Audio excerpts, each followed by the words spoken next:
E a gente recebe aqui no consultório CBN hoje o pediatra Reinaldo Neto. Doutor, seja muito bem-vindo, bom dia. Bom dia, muito obrigado pelo convite. Hoje a gente vai falar de um assunto que as mães, principalmente, né, claro, sempre têm dúvidas, que são as viroses, né? Principalmente, doutor, porque a gente sabe que tem um surto de virose no litoral. Muitas, e não só das crianças, né, os adultos também, mas principalmente chegando, inclusive o senhor comentou, no consultório, o senhor pergunta onde você estava? Estava na praia, e volta doente, né? Primeiro, o que é virose? Porque eu acho que as pessoas têm essa visão de que qualquer coisa é virose. Ah, ele está com uma virose, por Uhum. isso que ele está passando mal. Mas o que é realmente, doutor? Neste caso aí das voltas das praias, Uhum. a virose é um termo mais popular que a gente fala, mas é uma gastroenterite aguda, uma condição clínica inflamatória do sistema gastrointestinal, Ah. onde os principais sintomas são diarreia, vômito, cólicas abdominais e em alguns quadros, febre e dor de cabeça. Tá. Então a mãe começa a perceber isso, né? A criança não fica bem de uma hora para outra, né, doutor? É rápido esse quadro. Exatamente. Às vezes, dentro de 4 a 6 horas, a criança já manifesta os sintomas. Se for uma contaminação importante do que consumiu, água contaminada ou algum alimento mal preparado, é, ou tem o tempo de incubação em alguns quadros. Às vezes demora 2, 3 dias para manifestar os primeiros sintomas. Então depende do agente causador. A primeira infância, o senhor estava dizendo, né, que é até 4 anos, nesse período é mais frequente ainda, né? Isso. A faixa etária mais acometida, de 1 a 4 anos, Uhum. eles sofrem mais porque o sistema imune deles é menos desenvolvido, eles ficam mais sujeitos a infecções. A higiene pessoal deles está em processo de aprendizagem, então eles dependem muito dos responsáveis para poder se cuidar. Eles estão numa fase de muita exploração, então tudo eles querem levar à boca, às vezes, ter contato com a mão e leva à boca e não está higienizada É. adequadamente, então isso Uhum. favorece a contaminação. Certo. Bom, então, o que as mães precisam fazer? Né? A criança está nesse quadro, está lá no litoral, por exemplo, né? Ou já estão programando de ir. Quais são as primeiras medidas? Principalmente atentar-se à desidratação, que é o que Hum. preocupa nesses quadros. Então, dependendo da quantidade de vômitos, a quantidade de diarreia, de fezes diarreicas que está tendo, isso pode levar uma criança a uma desidratação um pouco mais acentuada. Uhum. Então, às vezes, precisa, naquele momento, já procurar um atendimento médico, um atendimento pediátrico, né? Tá. A hidratação é o carro-chefe nesses quadros, principalmente soro via oral, em alguns casos o soro caseiro, se a pessoa não tem acesso ao soro via oral pronto da farmácia. Ah. Pode tentar medicar em casa? Pode. Então, ter uma orientação do pediatra titular da criança. Tá. Então, antes de viajar, tem muitas mães que me procuram, o que levo para viagem, quais medicações que o doutor orienta eu ter aqui na bagagem. Então, isso é importante. Então, os sintomáticos que a gente fala, remédio para dores, para febre, para vômito, mas às vezes não consegue controlar tudo isso sozinho e às vezes precisa procurar o atendimento. Até porque a gente está falando de viroses, mas principalmente no litoral, aí são outros problemas também, né, doutor? Uhum. Esse contato com areia, né? A gente está vendo que as praias estão mais sujas, as pessoas, né, não estão tendo esse problema com lixos e tal. Então tem problemas de pele também, né? Tem esse problema com a proteção do sol, porque tem que tomar cuidado com a criança, né? É, tudo isso está dentro de todos os cuidados que os pais precisam ter, principalmente com esses pequenininhos. Exatamente. Envolve tanto os cuidados de higiene, os É. cuidados de proteção da pele, Uhum. os cuidados com os acidentes, né, que podem também ocorrer. E as praias em si, a relação da virose com o local que vai frequentar, principalmente as praias, está atrelado literalmente com a contaminação de alimentos, alimentos mal preparados e as águas, às vezes, contaminadas. Então, Aham. as condições de higiene tem que estar muito atento do local que vai frequentar nessa praia, do restaurante, da pousada, tudo isso é importante para evitar um pouco. Mas a própria aglomeração de pessoas, as condições sanitárias da região também é que favorece o quadro de virose. Até essa questão de levar comida para a praia, né? A criança, você levar o armazenamento, a temperatura, isso vai ajudar a manter a qualidade da alimentação, não só para as crianças, mas principalmente, mas também para os adultos. Exatamente. Usar somente, né, consumo de água filtrada, água tratada, água fervida em algumas vezes. Os alimentos dos bebês, por exemplo, das crianças de 1 ano, eles terem um cuidado maior e atentar-se para não partilhar utensílios pessoais. Por exemplo, não compartilhar o mesmo copo que está usando na beira da praia. Se for comprar alguma coisa em quiosque, ver se as condições de higiene daquele quiosque é bacana ou não. Então, isso tem que sempre estar atento.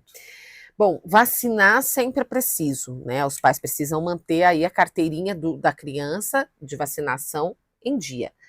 Mas tem alguma que as mães precisam se atentar? Ó, alguém vai sair de férias agora, está nos escutando, doutor. O que ela precisa ficar atenta? A mãe. Existe sim uma vacina que protege contra as gastroenterites agudas, está no calendário há muito tempo, que é a vacina contra o rotavírus. Então, o rotavírus é o maior agente causador, é um vírus que causa a gastroenterite aguda, que é a virose. Por isso esse nome é tão popular, né? Por conta de a maioria dos agentes causadores serem os vírus. Com a vacinação contra o rotavírus, que acontece ali nos primeiros meses de vida já, então se a mãe vai levar um bebê de 6 meses, 10 meses para a praia, pode levar? Pode, mas tem que ter esse cuidado, né, de ter a vacinação em dia, porque o rotavírus ainda circula e ele é muito acentuante, o quadro dele num bebê de 6, 8 meses, tá? Então, essa vacina principalmente tem que ser feita. Ela pode ser feita no posto de saúde ou no particular. É interessante isso, o senhor falando de levar uma criança de 6 ou 8 meses. É preciso cuidado, né, doutora? Às vezes a família fica o dia inteiro na praia, chega lá de manhã, vai embora lá quando o sol já está indo embora, mas essa criança precisa de um cuidado diferente do restante da família, não? Exatamente. Uma criança de 6 meses, ela não pode ficar exposta naqueles horários, principalmente das 10 da manhã às 4 da tarde, tem que usar chapéu, usar filtro solar acima dos 6 meses, você já pode passar um filtro solar a cada 2 horas, reforçar esse filtro. Usar uma roupa que tem uma proteção UV, deixar ele a maior parte do tempo da praia ali embaixo do guarda-sol. Então, esses cuidados é importante. A gente sabe, principalmente nessa primeira infância aí, que muitas mães já estão se preparando para colocar a criança pela primeira vez na escola, né? E aí sim, essa virose vem também. E o porquê, doutor, que os pais se queixam tanto que esses primeiros meses nas escolas são mais difíceis, as crianças ficam mais doentes, o que acontece? Muitos pais precisam colocar a criança na escola, e eu sempre comento isso com eles, né? Se é uma necessidade, vamos lá. Mas aí eles começam a enfrentar desafios antes da hora. Então, coloca uma criança de 1 ano na escolinha, ele já tem uma chance aumentada, sem ir à escola, de uma infecção por mês. Quando entra na escola... Sem ir para a escola, uma por mês já está dentro da normalidade. Exatamente, está dentro das estatísticas de estudo. E aí, quando ele entra na escola, antes dos 4 aninhos ali, ele aumenta ainda mais a chance de ter infecções. Às vezes eu atendo crianças, e até mesmo em pronto atendimento, que vai e tem quadros a cada 15, 20 dias. Nossa. Né?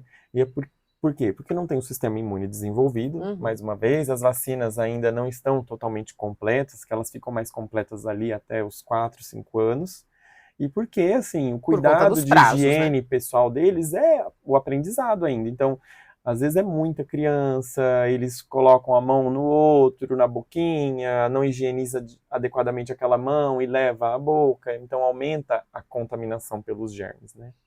Mas isso faz parte, né, doutor? Até porque, como o senhor disse, cada família tem uma realidade, muitas precisam antes, às vezes com 4 meses termina a licença da mãe, tem que deixar na escola, né? Mas assim, não tem muito como fugir, isso faz parte para que essa imunidade ela seja formada para o restante da vida, né? Exatamente, não tem muito o que se fazer, por mais que os pais sejam extremamente cuidadosos, prezam pelaquela higiene do seu filho, às vezes não tem jeito, foge um pouco do controle porque os vírus, as bactérias estão no ambiente, estão nas pessoas, estão em nós. Às vezes uma bactéria que vive em mim não faz nada em você, Uma bactéria que vive no seu corpo não faz nada em você, mas às vezes em mim essa bactéria pode causar alguma coisa, e isso acontece nas crianças. Nessa troca, né? Exato, porque a Desse gente compartilhamento. exato, tem germes que vivem na gente e eles vivem bem, né? A gente Uhum. estuda aquelas questões da simbiose na biologia, então existe isso. Só que aí, às vezes, na hora que há uma troca ali de germes entre as crianças, pode acontecer de nenhuma causar uma inflamação, uma infecção na outra, e assim por diante. A gente está falando dos pequenininhos, os maiores aí, né? Que ainda vão ao pediatra até 12 anos, né, doutor? Até que idade, mais ou menos, a gente leva no pediatra? Hoje a Sociedade Brasileira de Pediatria ampliou, então o pediatra pode atender até 18 Olha só, então a anos. gente tem os grandes. Esses grandes já Tem, podem ter mais a higiene pessoal e lavar as mãos e tomar os cuidados. Vai evitar muito esse tipo de doença, né? exato. Até nas estatísticas de gastroenterite aguda, os adolescentes na faixa etária de 10 a 18 anos é a porcentagem menor de casos. A É, maior é na primeira infância e os adolescentes são menos, justamente porque eles já aprenderam a ter um cuidado com a higiene pessoal. Eles são mais cuidadosos. Eles uhum. lavam mais a mão, eles se preocupam quando vão ao banheiro de lavar as mãos. Até Então, depois da Covid, né, doutor? Eu acho que as pessoas passaram a lavar mais as mãos, né? A terem mais esse cuidado, pelo menos a gente sempre esperou isso, né? Que as pessoas iam ter mais esse cuidado. E isso evita, claro, não só a Covid, inclusive que continua rodando por aí, né, doutor? Não exatamente. acabou. E o SARS-CoV-2, que é o vírus da Covid, ele também causa diarreia e vômito. Ele também é um Hum, vírus, ele também tem a capacidade de ir lá e infectar, né, a célula, o enterócito, que a gente chama, que é uma célula do sistema intestinal. Então ele também tem essa capacidade. Então, às vezes, o surto de virose pode estar relacionado também com esse vírus. E também é um vírus que tem vacina contra, né? e é importante identificar o que é, né, doutor? Exatamente. Por isso que, às vezes, o diagnóstico da virose é clínico, é ver o paciente, escutar o familiar, examinar, mas em alguns casos pode ser feita uma pesquisa viral, uma coprocultura das fezes para ver se é bactéria ou Hum. parasita, isso também é possível, o diagnóstico laboratorial além do clínico. Normalmente, a criança fica doente quantos dias?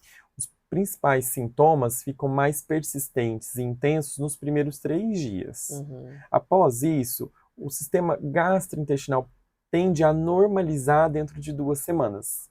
Então, é Ah. aí uns 14, 15 dias para ficar 100%. Mas, assim, aquele vômito, aquela diarreia, ela é mais persistente nos primeiros 3, no máximo 5 dias. Tá certo. Doutor, muito obrigada por ter vindo aqui à CBN, né, nos falando de um assunto tão importante como esse. Nós recebemos o pediatra Reinaldo Neto. Doutor, muito obrigada. Por Volte nada. sempre. É um Um feliz prazer. ano novo. Bom trabalho. Para vocês também.